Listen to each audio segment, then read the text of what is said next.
লাথি মারছে এখন এখানে আছে না ফাঁসি সাজানো নাকি এনো দাগা দিছে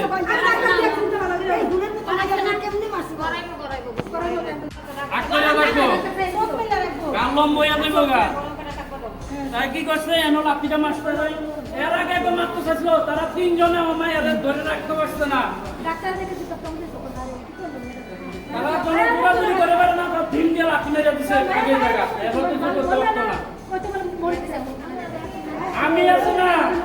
আইন যাই বুঝি না গুসাই আমনে আছে না আমনে গুসাই তাহলে ভগবানের কাছে আমনে কলম কইবেন আমার কাছে কিছু না আমি আমার ভাই পরশুদিন পূজার থেকে আসছে তো কালকে ফোন করছে তারা সংসারও কালকে আইসে ধরে তারা মায়ের উপর অত্যাচার অবিচার তারা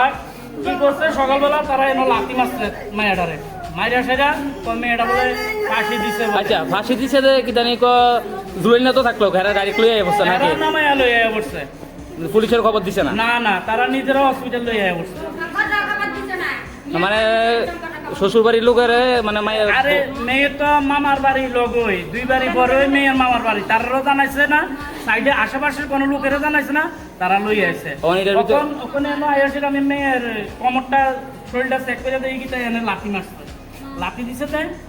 আর গলাতে ফাঁসি দিলে পুরো গলাতে দাগটা মানে এরা বাড়ির লোকে কিটা কইতাছে দাগ আছে এনে এই দাগটা দিছে বাড়ির লোকে কিটা কইতাছে বাড়ির লোকে কিটা কইতাছে বাড়ির লোকে কইতাছে ফাঁসি দিছে ফাঁসি দিল ফাঁসি দিয়ে মারা গেলে কইছে ফাঁসি দিছে মারা গেছে তারা লই আইছে হসপিটাল বিশাল তাহলে সাইডে বাইডে মেয়ের মামার বাড়ি তো দুই বাড়ি তিন বাড়ি পরে মেয়ের মামারও জানাইছে না মেয়ের মার কাছে ফোন করছে মেয়ে ফাঁসি দিয়ে মরে গেছে তারা কি কইরা নামাইছে দাদার একটা ফোন কর আমার ফোন করতে পারেন মানে পুলিশের না খবর দিয়ে নামাই লই আইবছে আবার ফেডো দাগ আছে ফেডো এনো লাঠির দাগ আছে ও মানে এটার বিরুদ্ধে কিটা চাও আমি চাই আমার মেয়ে যেভাবে করছে আমি তার মৃত্যু চাই আমার মেয়ে মরছে আমি তার মরণ চাই আমি